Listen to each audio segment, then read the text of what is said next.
श्री स्वामी समर्थ. पद्मिनी एकादशी म्हणजेच कमला एकादशी ही अधिक महिन्यामध्ये येणारी अत्यंत पुण्यदायी एकादशी मानली जाते. उद्या ही कमला एकादशी आलेली आहे. अधिक महिन्यामध्ये 2 एकादशी येतात आणि ह्या एकादशींना कमला एकादशी किंवा पद्मिनी एकादशी म्हटले जाते. वर्षभरामध्ये 24 एकादशी येतात आणि ज्या वेळेला अधिक महिना येतो त्यावेळेला 26 एकादशी येत असतात. अधिक महिन्यामध्ये येणाऱ्या दोन्हीही एकादशींना खूप महत्त्व आहे. कमला एकादशी ही श्रीहरी विष्णू आणि माता लक्ष्मी यांच्या कृपेची प्राप्ती करून देणारा दिवस आहे.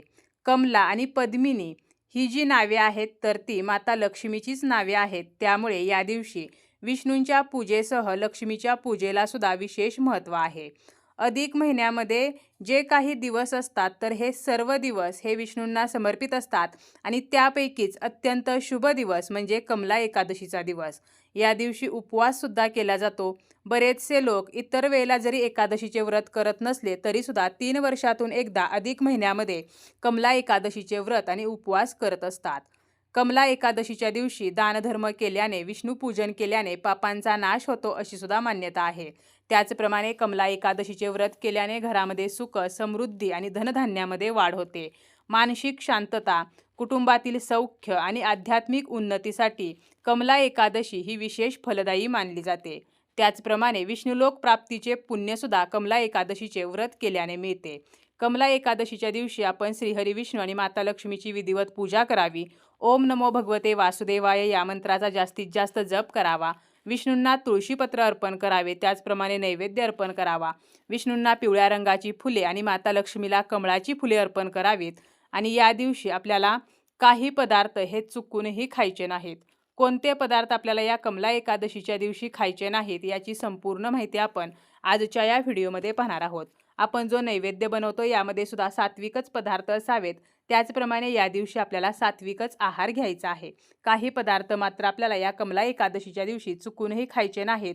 नाहीतर अधिक मासामध्ये आपण जी काही पूजा करतो, उपासना करतो याचे कोणतेही फळ आपल्याला मिळणार नाही. या उलट श्रीहरी विष्णू, माता लक्ष्मी हे आपल्यावरती क्रोधित होतील. एकादशीचा उपवास जरी केला नाही तरी चालेल, परंतु हे पदार्थ आपल्याला चुकूनही खायचे नाहीत आणि त्यामध्ये प्रामुख्याने येतो तो म्हणजे मांसाहार. एकादशीच्या दिवशी मांसाहार पूर्णपणे वर्ज्य करायचा आहे. मांसाहार घरामध्ये आणायचा नाही.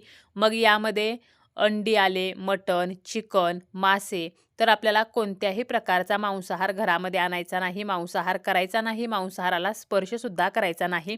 एकादशी तिथीला मांसाहार करणे, त्याचप्रमाणे मद्यपान करणे हे अशुभ मानले जाते.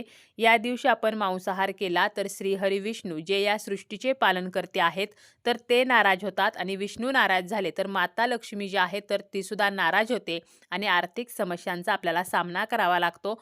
त्याचप्रमाणे याचा प्रभाव जो आहे तर तो नकारात्मक प्रभाव आपल्या कुंडलीवरती सुद्धा पडत असतो. त्यामुळेच आपल्याला मांसाहार जो आहे तर तो या दिवशी अजिबात करायचा नाही. यानंतर दुसरा पदार्थ आहे तो म्हणजे कांदा लसूण. कांदा लसणाचं सेवन जे आहे तर ते सुद्धा एकादशीला वर्ज्य सांगितलेलं आहे. जरी आपण एकादशीचा उपवास करत असू तरी जेव्हा आपण दुसऱ्या दिवशी हा उपवास सोडतो तेव्हा उपवास सोडण्यासाठी आपण जे पदार्थ बनवतो यामध्ये सुद्धा कांदा लसूण वर्ज्य करायचा आहे. शास्त्रामध्ये म्हटले आहे की प्रत्येक खाद्यपदार्थाच्या सेवनाचा माणसाच्या स्वभावावरती आणि प्रकृतीवरती त्याचप्रमाणे मानसिकतेवरती परिणाम होतो. या दिवशी आहार व आचरण हे सात्विक असावे असे शास्त्र सांगते. कांदा लसूण हे तामसिक अन्न आहे आणि याच्या सेवनामुळे चिडचिडेपणा, तापटपणा वाढतो, क्रोध वाढतो. शास्त्रानुसार धार्मिक विधीसाठी तयार होणाऱ्या जेवणामध्ये सुद्धा कांदा लसणाचा वापर जो आहे तर तो निषिद्ध आहे आणि आपल्याला या दिवशी कांदा लसूण जो आहे तर तो सुद्धा पूर्णपणे वर्ज्य करायचा आहे. तसेच आपण या दिवशी अजून कोणते पदार्थ आहेत जे आपल्याला अजिबात खायचे नाहीत तर एकादशीच्या दिवशी तांदूळ जो आहे तर तो खाल्ला जात नाही. तांदूळ जे आहे तर ते सुद्धा तामसिक पदार्थामध्ये येतो. तामसिक अन्नपदार्थाचे सेवन जे आहे तर ते एकादशीला करू नये. त्याचप्रमाणे तांदळाचा भात असेल किंवा तांदळाचे इतर जे पदार्थ आहेत तर ते सुद्धा खाऊ नयेत. यामागे सुद्धा एक कथा आहे आणि ती कथा अशी आहे की महर्षी मेदांनी माता भगवतीचा कोप टाळण्यासाठी स्वतःच्या शरीराचा त्याग केला होता आणि त्यांचे अवयव हे पृथ्वीमध्ये मिसळले गेले. ज्या ज्या ठिकाणी त्यांचे अवयव मिसळले गेले तर त्या ठिकाणी तांदळाची उत्पत्ती झाली. म्हणून एकादशीच्या दिवशी तांदळाचा भात असेल किंवा तांदळाचे पदार्थ असतील तर ते खाणे आवर्जून टाळायचे आहे. यानंतर आहे ते म्हणजे घेवडा. घेवड्याची भाजी जी आहे तर ती आपल्याला या दिवशी अजिबात खायची नाही, कारण घेवडा हे सुद्धा तामसिक अन्न मानले जाते.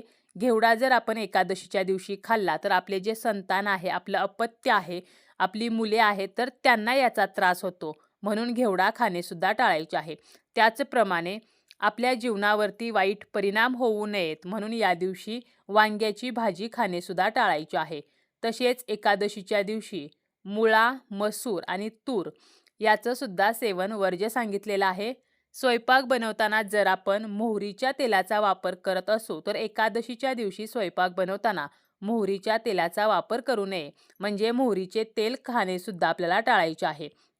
तसेच या दिवशी बार्ली जी आहे तर ती सुद्धा वर्ज्य सांगितलेली आहे. एकादशीच्या दिवशी पान जे आहे तर ते सुद्धा खाऊ नये.